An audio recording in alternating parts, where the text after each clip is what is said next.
우리 계속해서 예수님께서 마태복음 19장 20장 예루살렘으로 오르는 길에 주신 말씀입니다. 오늘은 이제 예수님께서 예루살렘으로 오르는 길에서 주신 마지막 말씀입니다. 20장이 끝나면 이제 21장부터는 예루살렘에서의 말씀들과 사건들입니다. 이제 그 예루살렘 들어가기 전에 오늘 마지막 말씀, 다음 주에 마지막 사건, 이 또 하나씩 그렇게 나오는데, 오늘 예루살렘에 오르는 마지막 말씀으로 세 번째 순환 예고와 천국의 지위에 대한 말씀을 주십니다. 지난주에 포도원 품꾼의 이야기를 통해서 천국은 어떻게 보상 주는가, 이제 이 포도원이란 이야기지만 실제로 천국에 대한 이야기입니다. 틀미시 우리에게 보상해 주시는데 계산법이 철저하게 은혜로, 세상에서는 일을 많이 한 걸 따지고 공로, 성과, 결과 따져서 주는데 하나님 나라에서는 은혜로 모든 것들을 계산해서 베풀어 줍니다. 그러므로 제자들은 천국에서는, 교회에서는 자신의 공로의식을 내세워서는 안 된다. 나는 새벽 6시부터, 나는 20년 전부터 30년 전부터 이 교회 다녔는데 내가 얼마나 많이 했는데, 그러지 말라. 그리고 두 번째는 주변의 사람들, 온 지 얼마 되도 안 한 주제에, 5-시에 들어온 주제에 그렇게 주변의 사람들과 비교해서도 안 된다. 교회는, 형제들은 비교, 경쟁하라고 하나님께서 우리에게 주신 것이 아니라 한 가족으로, 한 식구로 주셨습니다. 우리 주 안에서 같은 성찬의 밥상을 먹는, 같은 하나님 말씀을 듣고 따라가는 한 가족, 한 형제들입니다. 그러므로 교회에서는 경쟁의식, 비교의식이 아니라 가족의식, 공동체의식을 가져야 된다. 5-5시에 온 사람이 넘이라고 생각하면 배가 아파요.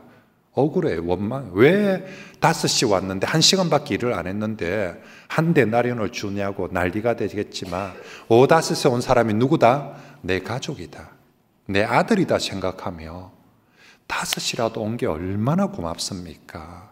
와서 한 데나리온을 받으니까 얼마나 감사하고 귀한 일입니까? 주인은 우리를 부를 때에 그런 마음으로 다 불러주셨습니다. 그러므로 교회 안에 있는 우리가 서로가 서로를 대할 때 전부 다 내 경쟁자, 내 비교 대상이 아니라 우리가 다 함께 한 가족임을 꼭 기억하고 가족의 눈으로 서로를 꼭 바라보시길 바랍니다. 자, 이처럼 지난주 말씀에서 천국의 보상에 대한 말씀이라면, 오늘 말씀은 천국의 지위에 관한 말씀입니다. 예나 지나가미나 사람들의 관심은 언제나 얼마나 많이 보상을 받을 수 있을 것인가, 그리고 내가 얼마나 여기서 이만큼 하면 높은 지위에 오를 수 있을 것인가가 관심입니다. 그래서 예루살렘에 오르는 제자들의 초미의 관심사도 온통 보상과 지위에 관한 것입니다. 여러분, 지금 이제 예루살렘이 거의 가까이 오고 있습니다. 여리고에서부터 예루살렘으로 이렇게 쭉 올라가고 있는데요, 길이 그거 하나밖에 없어요. 그리고 지금 예수님과 제자들만 예루살렘을 오르는 길이 아니라 지금 이 시즌이 6월절 일주일 앞입니다. 예수님께서 예루살렘에 월요일 날 이렇게 입성을 하시니까 6월절 일주일 앞에 지금 움직이는 일. 그러면 예수님 말고도, 제자들 말고도 순례객들이 그 가는 길에 막 엄청 밀려서 다니고 있어요. 지금 뭐 이렇게 한두 명, 200명 정도가 아니라 정말 수백 수천의 사람들이 그 길 따라서 지금 가고 있거든요. 가면서 사람들 전부 다 이번 예루살렘의 6월절에 오르는 핫 이슈, 신문의 일면이 뭐냐면 이번에는 예수님 얘기예요. 저 사람 예수 맞지? 오, 진짜 그런 것 같은데, 저 사람이 진짜 안전병이도 고치고 소경도 고치고 죽은 사람 다 살리고 맞나? 진짜 그랬다더라. 막 사람, 이게 제자들 귀에도 막 들리거든요. 그래서 이제 예루살렘이 코앞에 오면 올수록 제자들 마음은, 와, 이제 이런 여세로 지금 이 순례객들 다 같이 몰고 올라서 이런 예루살렘의 깃발 딱 꽂으면 그러면 끝난다. 대선은 우리 거다. 그러면 우리 다 한자리 할 수 있지 않겠나? 이런 기대와 보상이 예루살렘에 가까이 올수록, 순례객들이, 사람들이 웅성거리는 소리가 크면 클수록 그런 마음이 가득할 것입니다. 바로 그런데 오늘 본문은 앞에는 보상에 대한 이야기, 뒤에는 지위에 대한 이야기, 이 이야기 사이에 오늘 17절부터 19절은 예수님의 십자가의 죽음에 대한 세 번째 순환 예고의 말씀을 주신다는 것입니다. 18절 19절을 읽어볼까요? 시작. 보라, 우리가 예루살렘으로 올라가노니 그들이 죽이기로 결의하고 이방인들에게 넘겨주어 그를 조롱하며 채찍질하며 십자가에 못 박게 할 것이나 제3일에 살아나리라. 아멘. 그렇습니다. 제자들은 예루살렘이 가까이 올수록 가면 이제 예수님이 대장 되며 왕이 되며 대통령이 되며 우리 전부 다 한 자리 할 건데 하는 그런 생각이 가득한데, 그런 기대감에 부풀어 있는 제자들에게 예수님께서 딱 한마디만 해주면 되거든요. 와, 이제 딱 하루만 더 가면 예루살렘이네. 그동안 수고 많이 했다. 고생 많이 했다. 예루살렘에 가며 딱 내 깃발 꽂으며 그때는 이때까지 수고한 거 내가 다 보상해 줄게. 다 한 자리 줄게. 이러면 제자들도 우와, 내가 진짜 예수 믿기 잘했지, 교육일 잘했지 하면서, 그러면서 제자들도 전부 다 힘들어도 정말 예루살렘 가는 길을 뿌듯하게 그렇게 갈 것입니다. 그런데 오늘 예수님은 제자들에게 그런 보상, 그런 기대는 한마디도 약속하지 않고 대신에 자신은 예루살렘 가며 십자가에서 죽을 것이다 라고 세 번째로 죽음에 대해서 다시 한 번 더 말씀하십니다. 그래서 오늘 본문은 이게 장면으로 치면 제자들 그림을 비추며 제자들은 보상과 지위 이런 것에 기대 그런 막 해가지고 그런 모습이 들떠서 이렇게 있고, 바로 딱 그 옆에 주님은 십자가를 딱 생각하면서 십자가를 바라보는 그 모습이 아주 대조적으로 비춰지는 그런 말씀입니다. 사실 여러분, 보상과 지위에 대해서 얘기를 한다면 제자들이 받을 보상과 지위보다 예수님이 받을 보상과 지위가 훨씬 더 크고 중요하지 않겠습니까? 예수님은 제자들도 예수 믿는다고 나름 버리고 수고해서 여기까지 왔지만, 예수님은 하늘 영광 다 버리고 이 땅에 와서 제자들이 수고하고 애쓴 것보다 수백 배 더 많은 수고를 했는데, 예루살렘 가서 만약에 뭘 보상을 받거나 지위를 받아야 된다면 제자들이 아니라 예수님이 진짜 큰 보상을 받고 예수님이 진짜 큰 지위를 얻어야 되지 않겠습니까? 하지만 예루살렘에서 예수님께 주어지는 보상과 지위는 거절당함, 배신당함, 그리고 십자가에 못 박혀 죽으심입니다. 다시 말하면 예수님 그분은 하늘 영광 다 버리고 이 땅에 와서 죽을 고생을 했지만, 이 땅에서 예수님께 주어지는 보상과 지위는 아무것도 없다는 것입니다. 진짜 땡전 한 분 주어지지 않습니다. 어떤 자리도 지위도 보장되어진, 심지어는 예수님이 부활하고 난 이후에도, 부활 전에는 뭐 그랬다 치지만 부활하고 나서도 세상적인 보상이나 지위는 주지 않습니다. 옛날 동화책 같으면 어떻게 될까요? 얘기가 그래서 그렇게 해가지고 고생해서 예수님 십자가 짓는데, 근데 마지막에는 결국은 부활하셨지, 부활하고 나서 돈도 많이 벌고 권력도 많이 가지고 그래서 행복하게 잘 살았더라. 이게 동화예요. 그런데 예수님은 부활을 했는데도 하나님이 수고했다고 한 1억 보너스 줄게, 정말 고생했다, 내가 막 돈다발을 한번 안겨줄게, 아니면 정말 고생했다, 이 땅에서 막 왕노릇이라도 좀 저 왕관 뺏어가 내게 줄게. 하나님께서, 예루살렘에서 예수님께서 부활하고 나서도 사실은 그런 세상적인 보상, 그런 지위는 아무것도 주지 않았습니다. 예수님의 십자가로 인한 보상과 영광은 철저하게 세상적인 것이 아니라 하나님 나라의 보상과 영광이었습니다. 그러므로 성도 여러분, 우리가 예수를 믿는 사람입니다. 그리고 예수를 따르고자 하는 제자들입니다. 우리 마음속에 나는 부족해도 적어도 그 마음은 있지 않습니까? 예수님 따라가자. 내가 주님 따라가자. 자, 그러면 우리가 예수님을 믿고 주를 따르는 사람들이라면 자꾸만 예수 믿으면서 세상적인 보상과 영광을 욕심내면서 신앙생활 하지 마시기 바랍니다. 세상적인 보상과 영광은요, 예수님이 주시는 수많은 복 중에 하나이지 결코 그것이 전부가 되어서도 안 되고 그것 자체가 목적이 되어서도 안 됩니다. 그러니 여러분, 우리가 신앙생활하면서 세상적인 보상과 영광을 받았다고 해서, 딴 사람보다 좀 많이 받았다고 해서 우쭐대어서도 안 되고요.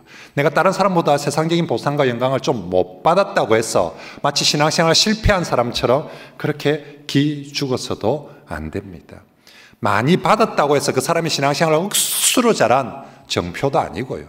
좀 못 받았다고 해서 그 사람이 신앙생활을 못한 그런 실패의 증거도 아닙니다. 그건 우리 주 예수님께서 우리에게 주시는 여러 보상과 증거 중에 수백 수천 가지 중에 하나인 것이지 그게 전부가 아닙니다. 오히려 주님께서 성도에게 주시는 가장 귀한 복과 보상은 예수님 자신입니다. 그리고 천국의 보상이 진정한 복과 보상인 줄 믿습니다. 그러므로 성도 여러분, 우리가 유로 신앙생활을 하면서 우리 교회 다니면서 세상적인 보상과 지보다는 예수님 자신을, 주님 자신을 좀 더 추구하고 기대하는 그런 성도들이 되시길 바랍니다. 그죠? 물어봅니다. 사람들이 너는 왜 교회 다니는데? 우리 모두민족교회 교인들 여러분, 사람들이 니 왜 교회 다니는데? 물어보며 뭐라고 대답합니까? 교회 가면 그냥 마음이 편했어. 그냥 막 좋았어. 아니면 교회 가면 뭐 복 많이 받으니까, 예수 믿으면 복 많이 받으니까. 우리 이제 그런 대답하지 말자는 겁니다. 너 왜 교회 다니니? 너 왜 신앙생활 하니? 하고 물으면 1번 대답이 뭐냐면 예수님이 좋았어. 그죠? 다른 어떤 게 아니에요. 사실 우리가 왜 이렇게 주를 따라갑니까? 믿고 따라갑니까? 예수님이 좋았어. 나를 구원해 주신 그 예수님이 너무 좋았어. 니 교회 가면 뭐가 좋은데? 교회 가서 많은데. 뭐 사람들 만나고 사람들하고 얘기하고 그게 아니고 교회 와서 예배 드리면서 예수님 만나고 예수님 말씀 듣고 나는 예수님하고 같이 있는 게 너무 좋아. 나는 다른 거 이런 거 뭐 못 받아도 예수님 말씀 듣는 게, 예수님께 위로받고 나는 예수님이 나와 함께 있다는 이거 자체가 너무 좋아. 여러분, 정말 우리가 예수 그리스도를 믿고 따르는 거 왜 그런지, 보상이, 이런 보상이 내게 주어지기 때문에, 이런 자리가 주어지기 때문에 내가 교회 생활을 하는 것이 아니라 주 예수님이 너무 좋았어. 주 예수님, 그분 때문에 감사하고 그분 때문에 기뻐하고 그분 때문에 교회를 다니고 그분 때문에 힘을 얻는 그런 저와 여러분들이 되시길 바랍니다. 그게 진짜 주님이 원하시는 주님의 제자들인 거죠. 저놈은 맨날 내가 주는 돈만 바라고 있다. 자는 내를 더 좋아하는지 돈을 더 좋아하는지 모르겠다. 그건 진짜 주님의 제자가 아닙니다. 진짜 주님의 제자는 예수님이 좋아서 교회를 와야지요. 예수님이 좋아서 신앙생활을 하는 것입니다. 자, 한편 오늘 본문에서 예수님은 제자들에게 세상적인 보상이나 지위가 아니라 십자가의 죽음에 대해서 말하고 있는데, 철없는 제자들은 그 와중에 자신들의 자리 싸움을 하고 있습니다. 부자 청년 지난번에 얘기해서 베드로가 그때 부자 청년 실패하고 가니까 자는 지 돈 못 버리고 그래서 실패하고 갔는데, 예수님 나는 다 버리고 따랐으니까 나는 뭐 줄랍니까? 우리는 뭐 줄 겁니까? 그때는 베드로가 뛰어나와가지고 보상에 대해서 우린 무슨 보상 줄 겁니까?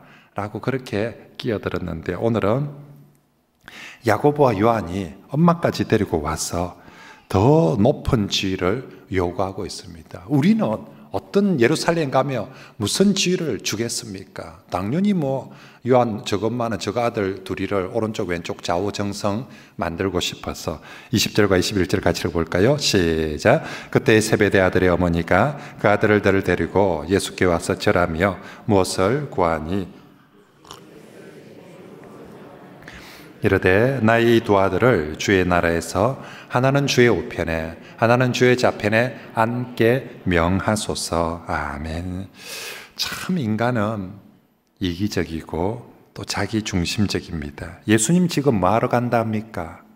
십자가에 죽으러 간다 라고 하는데, 제자들은 아이고 예수님 십자가 지면 어떡해요 가 아니라 예수님의 죽음과 십자가에 대해서 단 1도 생각 안 하고 그 상황에도 오직 무슨 생각만 합니까? 자기 자리 생각만 합니다. 자기 지위가 어떻게 될지 그 생각만 합니다. 분명히 앞서서 예수님께서 지금 계속 베드로가 끼어들 때부터 보상을 바라보고 끼어들 때부터 무슨 얘기하느냐며 니 자꾸 그런 식으로 하면 첫째가 꼴찌 된대. 그리고 꼴찌가 첫째 되는 수가 있다. 계속 경고하셨습니다. 한 번, 두 번이 아니라 저 똑같은 말씀을 계속 얘기했는데 사람들은 저거 베드로 들으라는 소리가 없다. 저거 저 사람 들으라는 소리가 없다. 얘기하면서 자기 얘기로 듣지를 않아요. 분명히 그래서 하며 네 첫째가 꼴찌 된다라고 계속 경고를 하고 있는데 여전히 자리 싸움을 하고 있는 것입니다. 게다가 야고보와 요한 입장에서는 베드로가 지금 예수님께 혼이 나고 있어.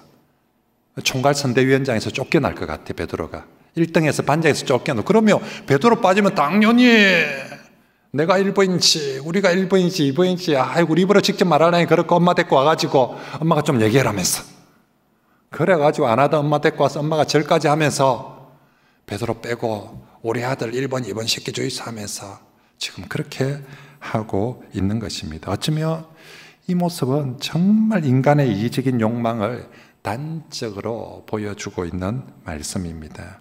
교회 다니면서 이 사람 예수 믿는다고 제자들이거든요. 근데 예수님이 어떻게 되는 거에서는 안중이 없어요. 지금 분명히 코앞에서 예수님께서 예루살렘에 가면 나는 죽을 거다 했는데 예수님이 어떻게 되는 데는 거기는 전혀 안중이 없고 교회가 어찌 되든지 그건 전혀 안중이 없고 오직 내 보상, 내 지위, 내 자리, 내 체면, 내 자존심. 저기 가면 내 자리가 어떤 자리가 있을까? 내 체면이나 내 자존심은 어찌 될까? 정말 죄인들의 그 이기적인 욕망을 그때도 그렇지만 오늘도 많은 사람들이 교회 다니면서 교회를 다니고 신앙생활을 하는데 예수님이 하나님이 어떻게 될까? 우리 교회가 어떻게 될까? 그건 별 생각 없고 어쨌거나 내가 어떻게 보상받고 내가 어떻게 내 자리, 내 직분이 뭘까? 거기만 관심이 있는 모습입니다. 이건 세베대의 아들 야고보와 요한만 그런 것이 아니라 나머지 10 제자들도 마찬가지입니다. 24절에 보니까 남은 10 제자가 이 얘기를 듣고 다 뭐하다고요? 분이 여기 씩씩거리고 있습니다. 왜? 너가 야고보 요한 너 어떻게 그럴 수가 있나? 지금 예수님 죽는다는데 니는 지금 1번 2번 자리 달라고 해서 지금 말이 되냐고 이렇게 흥분하고 있는 것이 아니라 나머지 10 제자들도 예수님 걱정을 하는 것이 아니라 아니 어떻게 1번 2번이 너 그 자리냐고 그런 식으로 차지하면 안 된다. 국민 경선하자. 이거 전국민 당원 투표가 아니라 전국민 대상으로 여론조사 해가지고 제일 높게 나오는 사람들이 1번 2번 차지해야지. 이런 식으로 하면 내 탈당한다. 우리 집단 탈당한다 하면서 지금 그렇게 예수님께 그리고 서로들끼리 핏대를 높이고 있는 것이지요. 결국 10 제자들의 관심도 지금 예수님은 십자가 지러 간다는데 거기에는 관심 없고 전부 다 자기 자리 싸움을 합니다. 자, 이렇게 주님의 십자가 앞에서 자리 싸움을 하는 제자들의 모습을 보면서 이거 옆에 다른 국민들이 볼 때도 꼴 좋다. 저 집안 아이고 옛날에 이게 희한하게 요새나 옛날이나 이게 2000년이 지나도 그 집안이 비슷해요. 보니까 옆에서 볼 때도 꼴 좋다 싶을 건데 이거 이제 센터에서 보는 예수님 마음은 어떨까요? 제자들이 주님은 지금 십자가 생각하는데 제자들이 지금 자리 싸움하고 있는 그 모습을 보는 예수님 마음은 내가 진짜 이러려고 자들을 제자로 삼고 키웠나 하는 자괴감이 안 들겠습니까? 내가 3년이나 데리고 다녔는데 목사도 그런 마음이 들 때가 좀 많거든요. 실컷 설교하고 했는데 결국 성도들 싸우는 모습 보면 정말 결국 자기 자리 싸움 가지고 싸우거든요. 그런 모습 보면 아이고, 나는 설교를 왜 하는가 싶고 나는 목회를 왜 하는가 싶은 그런 마음이 드는데 오늘 예수님 십자가 얘기하는데 이 제자들의 서로 자리 싸움할 때 예수님 마음이 얼마나 많이 힘들었겠습니까? 그러면서 주님께서 이제 이 자리 싸움을 하는 제자들에게 23절에 자, 내 좌우편에 앉는 것 1번, 2번 되는 건 내가 주는 게 아니고 그건 전적으로 하나님의 손에 하나님의 은혜에 달려 있다라고 합니다. 지난주 포도원 품꾼의 비유에서도요, 뭐라고 했습니까? 보상, 그건 너가 얼마나 잘했냐 못했냐에 달려 있는 것이 아니라 그건 전적으로 주인의 하나님의 손에 하나님의 은혜에 달려 있다. 이번에는 자리에 대해서도 똑같이 말씀하는 거죠. 어느 자리, 어느 지위를 주는지 그건 하나님의 은혜의 주권에 달려 있다라고 말씀합니다. 그렇습니다. 지난주에 말씀드린 것처럼 우리가 구원을 받았습니다. 그리고 그 이후에 어떤 이제 구원받은 것 자체만 해도 너무 좋은데 하나님은 구원받은 우리에게 또 다른 보상을 주신대요. 그런데 우리가 구원을 이렇게 받았는데 그 위에 이만큼 보상을 주든 이만큼 보상을 주든 그 모든 것들은 다 은혜라는 것이지요. 그래서 많이 보상받아도 은혜요, 적게 보상받아도 은혜입니다. 마찬가지로 자리나 지위도 마찬가지라는 것입니다. 멸망받아야 할 죄인들입니다. 우리가 감옥에 갇혀가지고 내일 모레 사약을 받아야 될 죄인들이 전적인 하나님의 은혜로 구원을 받아서 석방이 되었어요. 석방이 돼서 그냥 평민이 된 게 아니라 하나님의 자녀가 되었습니다. 하나님의 아들이라는 어마어마한 권세를, 지위를 얻었어요. 성도라는 권세와 지위를, 어제까지만 해도 사약받을 대기를 하고 있던 내가 아들이라는, 하나님의 아들이라는 성도라는 엄청난 권세를 얻었는데 그 위에 내가 벼슬자리가 요만큼 있니, 어떤 자리가 이만큼 주니, 그 모든 것이 다 은혜라는 거죠. 여러분 옛날 사극 보면 왕의 아들 있지 않습니까? 왕의 아들이 됐는데 그 아들이 가서 아버지 나는 왜 정삼품 뱃을 안 줍니까? 나는 왜 종삼품밖에 안 줍니까? 나는 왜 저 사람들처럼 정일품 안 줍니까? 그런 아들이 어디 있습니까? 이미 왕의 아들이라는 자체가 이 땅의 사람들 중에서 얻을 수 있는 최고의 지위를 얻고 영광을 얻었는데 거기서 뭔가 어떤 자리 1번을 주든 2번을 주든 그 모든 것들은 꼴번을 받아도 그것은 이미 하나님의 은혜인 줄 믿습니다. 그죠? 그래서 여러분 왕의 아들이 돼가 철없이 저 1번, 2번 자리 싸움하고 그렇게 하면 안 된다는 것이죠. 그러므로 우리가 구원받은 이후에 어떤 지위나 직분도 마찬가지입니다. 직분을 얻는다 할지라도 그 모든 것이 은혜인 줄 알고 내가 내 자신을 꼭 기억하십시오. 어제까지만 해도 감옥에 잡혀서 사약받아야 할 죄인들이 풀려난 것만 해도 은혜인데 풀려났더니 나에게 세상에 왕의 아들의 관포를 씹어주면서 하나님의 아들이라고 성도라고 불러주고요.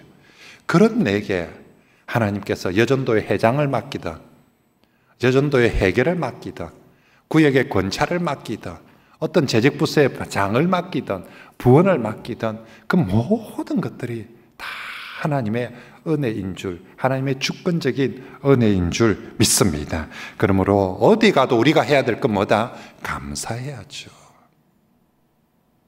감사하면서 기쁨으로 섬기는 그런 성도들이 되시길 바랍니다. 자, 한편 이제 이렇게 자리 사모하는 제자들에게 주님, 자리는, 지위는 전적으로 하나님의 은혜다. 하나님 주시는 그게 어떤 자리였든지 은혜다. 그러면서 천국의 지위와 질서에 대해서 아주 중요한 말씀을 한마디 더해 주십니다. 26절과 27절입니다. 이번 주 요절은 26절입니다. 같이 읽습니다. 시작. 너희 중에는 그렇지 않아야 하나니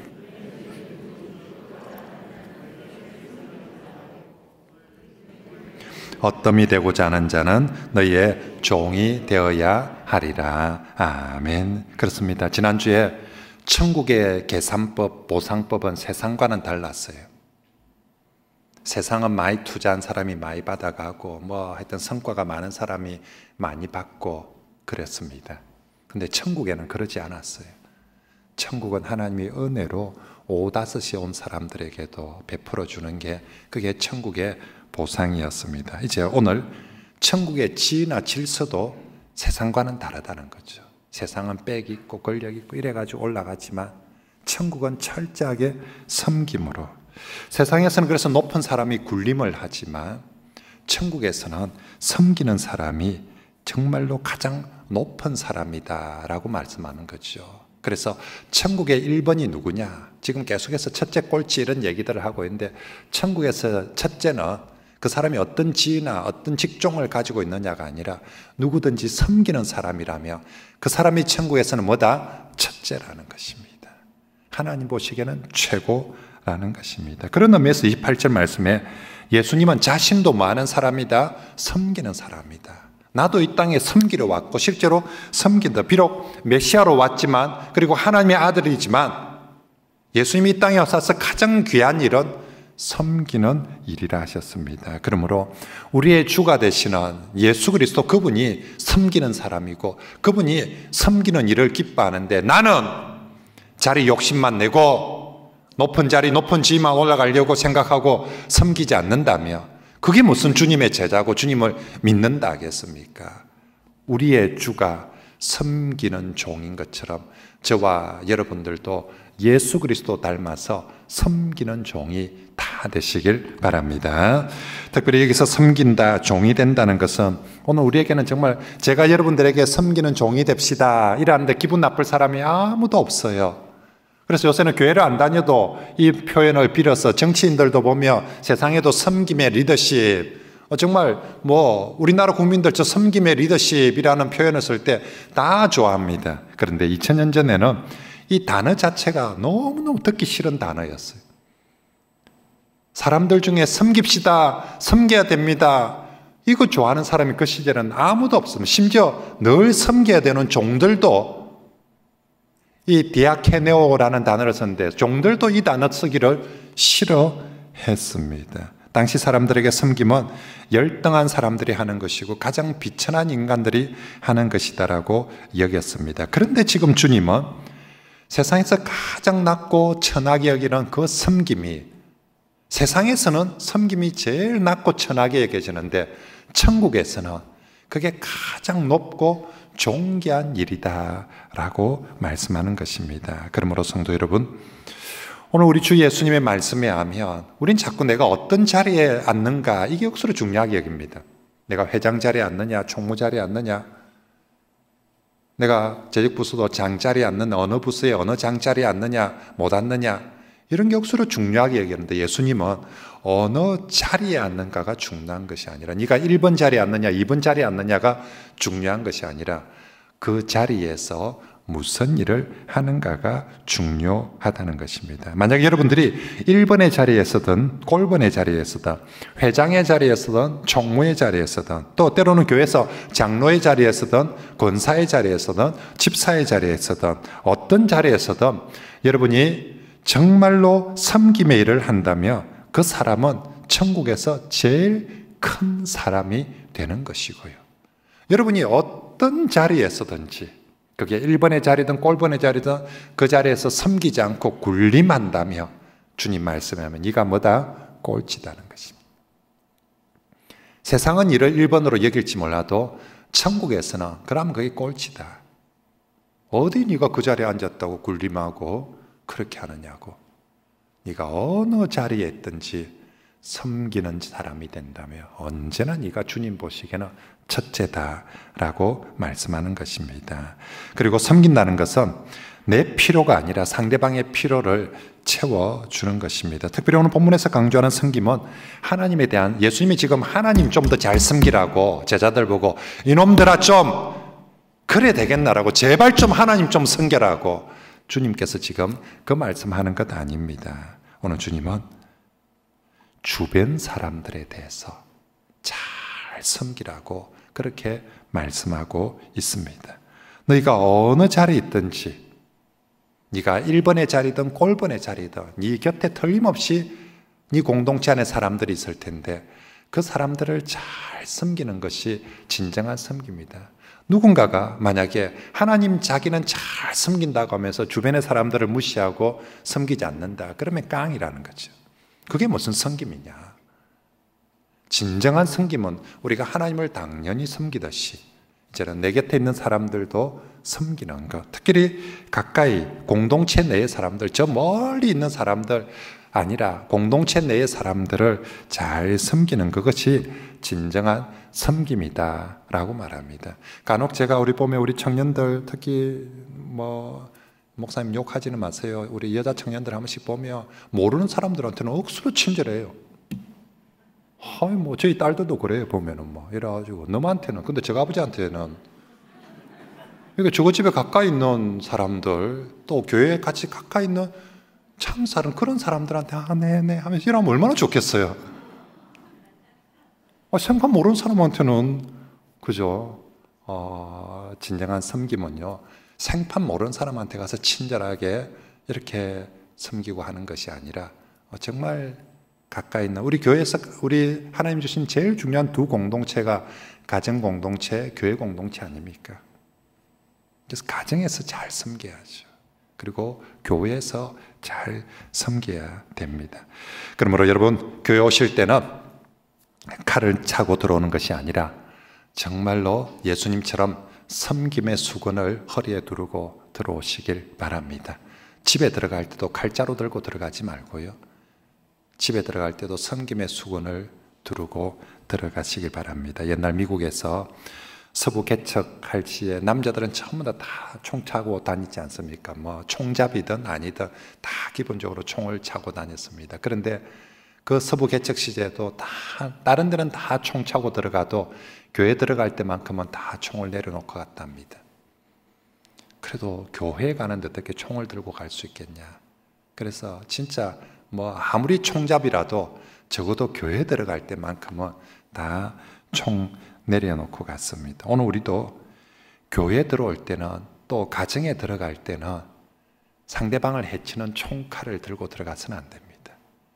목사님 제 안 쏩니다. 제 금만 주지. 설마 제가 교인들 쏘겠습니까? 그냥 차고 있을 뿐입니다. 차고 있는 것도 안 돼요. 보는 것만 해도 위협이 되고요. 보는 것만 해도 마음이 상합니다. 목사님 저 사람들한테 그래 안 합니다. 여러분 마음속에 꿍 하고 두고 보라 하면서 See you again 하면서 한번 두고 보자면 딱 그러고 있는 것 자체가 이미 딱 칼을 품고 있는 것 자체가 교회에서는 그래서는 안 돼요. 천국에서는 그래서는 안 된다는 것입니다. 그래서 정말 칼 품은 거 있으면 교회 올 때는 내려놓고 자 여기서는 뭐 한다?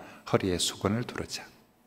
뭐라도 내가 섬길 게 뭐 있을까 싶어서 섬김의 수건을 예수님이 그렇게 하신 것처럼 우리도 섬김의 수건을 차고 그렇게 들어옵시다.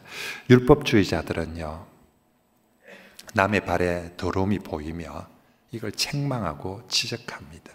그런데 섬기는 사람은요 똑같이 남의 발에 더러움이 보이며 내가 수건 있지 내 수건 가지고 닦아 주는 사람이 섬김의 사람입니다.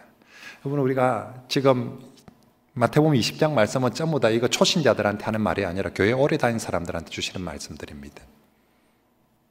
어제 말씀, 지난주 말씀도요 교회 오래 다닌 사람들한테 주시는 말씀이고 오늘 말씀도 다 교회에 처음 온 사람이 1번, 2번 자리 노리지 않습니다. 지금 야고보와 요한처럼 1번, 2번 자리를 노린다는 것은 다 교회 예수 오래 믿은 사람들이거든요. 지금 예수 오래 믿으면 교회 오래 다니면 눈이 있지요. 이게 왜 시어머니가 시어머니가 됩니까? 눈이 좋아지거든요. 한눈에 딱 보이거든요. 문제도 한눈에 보이고 며느리가 뭐가 잘못하는지도 한눈에 쫙 보이거든요. 모이니까 지적질을 하면 그때부터 이제 교회도 마찬가지입니다. 처음 오면 아무것도 안 보여요. 다 좋아 보이고 목사님도 예수님처럼 보이고 다 좋아 보이는데 근데 교회를 오래 다니다 보면 이게 더러운 게 보여요. 아니 어쩌면 다른 사람의 허물이 더 잘 보이는 거죠. 눈이 예리해지거든요. 목사가 저러면 안 되지. 이거 장로가 저런다 하면서 딱이 한눈에 딱 보이거든요. 보일 때 지적질하면 그 사람이 바로 율법주의자들인 거죠. 그 말이 틀린 게 아니에요. 다 율법에 깃들어서 하는 말들이기 때문에 그게 절대 틀린 말이 아닙니다. 다 맞는 말인데 주님 보시기에 그런 사람들이 율법주의자들이고요. 섬기는 사람은 똑같이 교회를 오래 다니면 보여요. 더러움이 보여요. 보일 때 내가 씻어주자. 더럽다고 혼내거나 더럽다고 책망하고 지적질하는 것이 아니라 내가 씻어주자. 예수님은 오늘 우리에게 원이라 너 1번, 2번 자리 싸움 하지 말고 교회 가정에 가며 너 허리에 섬김의 수건을 두르고 사람들 보이는 대로 허물 보이며 네가 닦아주라. 그러면 네가 1번이다. 천국에서는 그 사람이 최고다 라고 말씀하십니다. 이 말씀 앞에 우리 모두가 아멘하고 정말 순종하여서 우리 가정도 섬김의 천국이 되고 우리 교회도 섬김의 천국이 되길 주의 말씀으로 축복합니다.